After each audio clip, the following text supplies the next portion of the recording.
এসো দেশ বদলায়, পৃথিবী বদলায়। এর প্রতিপাদ্যে বরগুনা তালতলী উপজেলা প্রশাসনের আয়োজনে তারুণ্যের উৎসব উদযাপন উপলক্ষে কাবাডি ও ফুটবল খেলা, জুলাই বিপ্লব স্মরণে চিত্রকর্ম প্রদর্শনী এবং ৪৬তম জাতীয় বিজ্ঞান ও প্রযুক্তি সপ্তাহ বিজ্ঞান মেলা উদ্বোধন করা হয়েছে।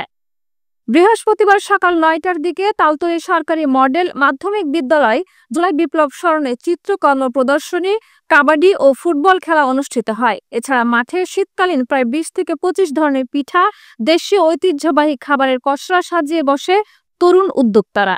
এছাড়াও মেলায় পিঠা বিক্রির পাশাপাশি বিভিন্ন কাপড়ের স্টলও দিয়েছেন উদ্যোক্তারা। অন্যদিকে উপজেলা পরিষদের হল রুমে ৪৬তম জাতীয় বিজ্ঞান ও প্রযুক্তি বিজ্ঞান মেলা অনুষ্ঠিত হয়েছে, যাতে অংশগ্রহণ করে উপজেলার বিভিন্ন শিক্ষা প্রতিষ্ঠানের ছাত্রছাত্রীবৃন্দ।